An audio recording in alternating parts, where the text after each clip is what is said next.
Hi everyone, this is Dr. Nitin Choda, and in this video I'll ask the question, is the PUA program, the Pandemic Unemployment Assistance Program, subject to abuse? Is it ripe for abuse, especially as the debt in the country is piling up? I'm going to give you some important reporting and I'm going to ask the community what the community thinks about this. I want you to comment in the comment section below after you watch this video and let me know, based on the information I've given you, whether the Pandemic Unemployment Assistance Program, which by the way, at the time I'm recording this video, has more individuals on it than the state unemployment insurance program. So the Pandemic Unemployment Assistance Program is very, very important because there are now more individuals on the PUA program than there are on state unemployment benefits. So out of the 30 million individuals who are currently on unemployment, a majority of them are actually on the PUA program, because that number is an aggregate number that includes state unemployment insurance beneficiaries as well as PUA recipients. Now,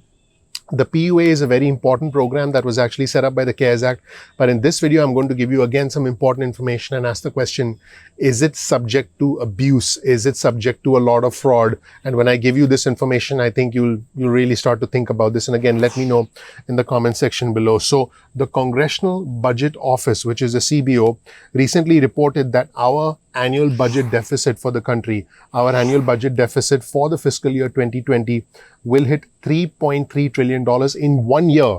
This is the annual budget deficit just in 1 year. This is the largest deficit since World War II. I thought it would be a good idea to take a look at some of the programs that are costing us a lot of money. The Pandemic Unemployment Assistance Program is one of them.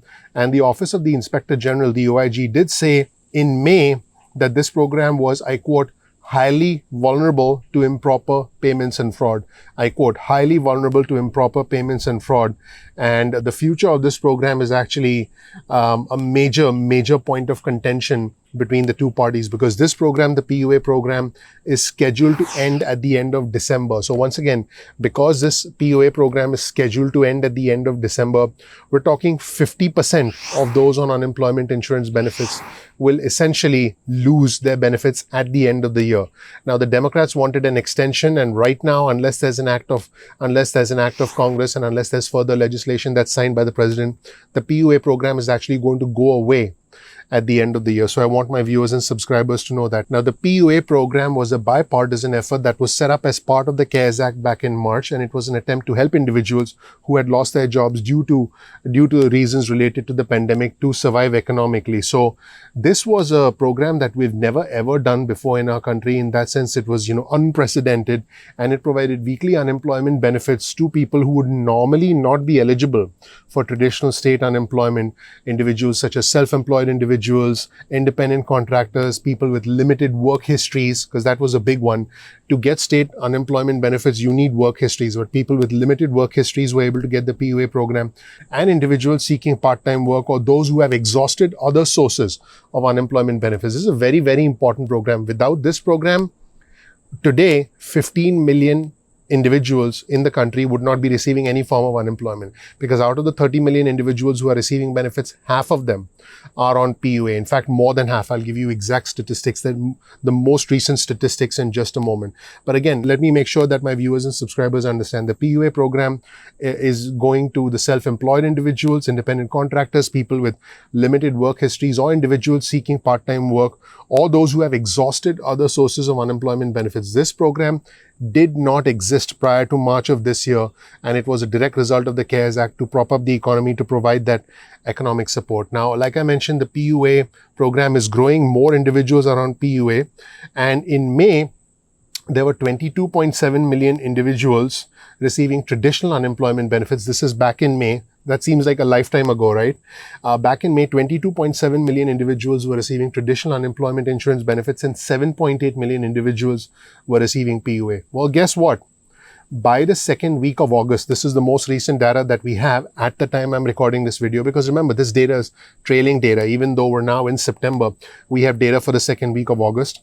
The number of continued claims for state unemployment insurance fell from 22.7 million down to 13.1 million. So they fell all the way from 22.7 million down to 13.1 million. But this is the big one.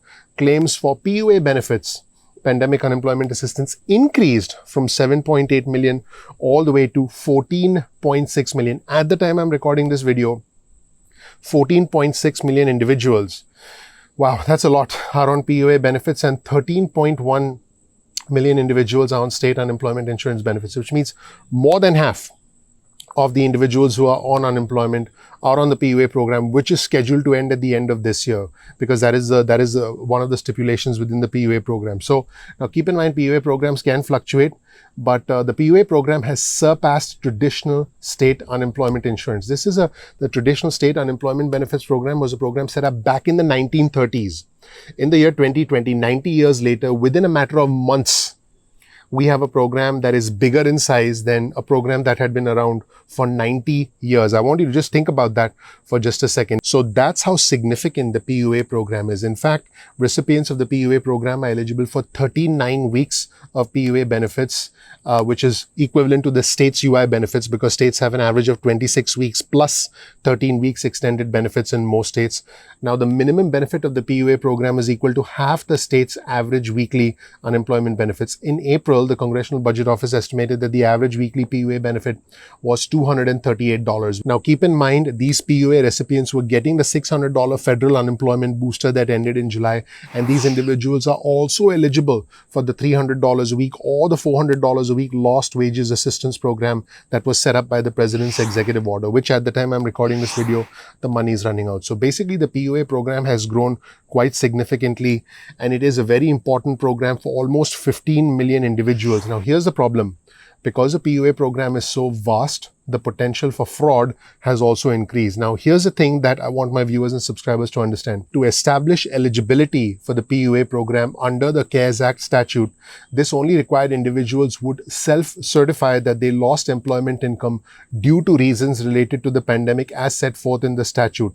Upon self-certification, individuals are then immediately eligible for the PUA payment benefits. Now, the OIG, the Office of Inspector General, has pointed out that the Disaster Unemployment Assistance Program, the DUA program, upon which Congress actually modeled the PUA program, which was set up as a part of the CARES Act, also allowed individuals to immediately collect benefits upon self-certification. But there was a second step with the DUA program, and that second step does not exist with the PUA program. So what was that second step with the DUA program? Well, that second step would disqualify recipients who failed to submit evidence of employment within 3 weeks. So this is very important to understand. There was a second step, and that second step would disqualify an individual who failed to provide evidence of employment within 3 weeks. Well, that second step does not exist with the PUA program, because the government wanted individuals to get help, and that they wanted to make it easy. They wanted to facilitate it, and that opened the doors to potential fraud. In fact, fraud is occurring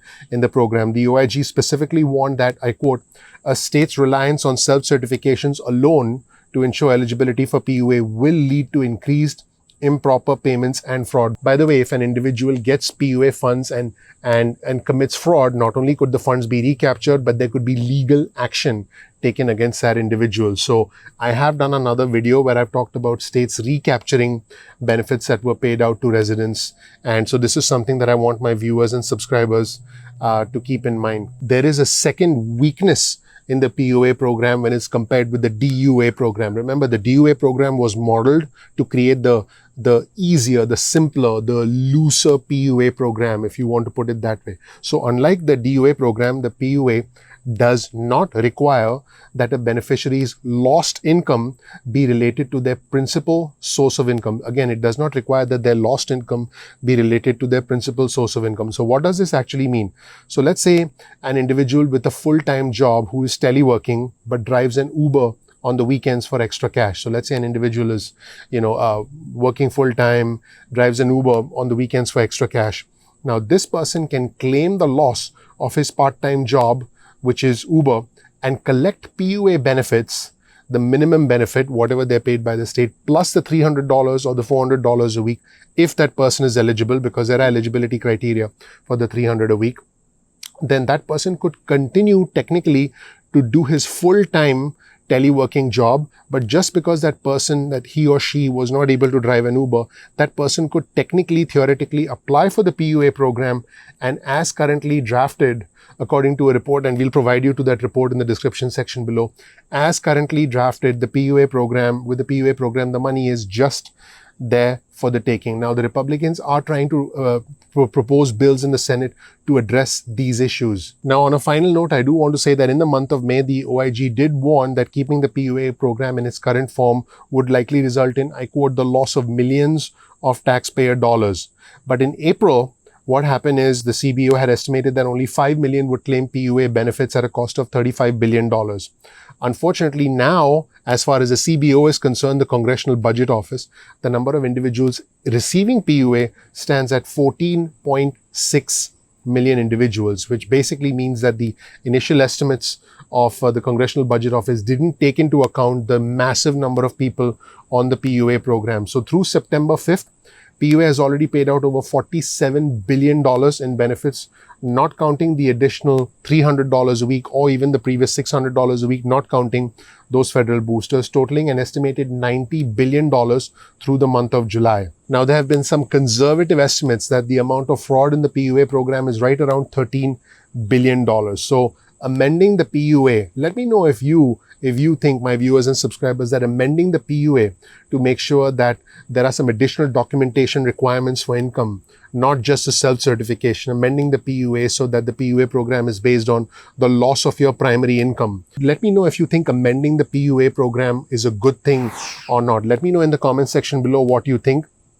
And at some point, if we continue to spend money and if there's fraud, this debt we're going to have to pay this debt at some point or another. Thank you so much for watching, everybody. I hope you learned something new.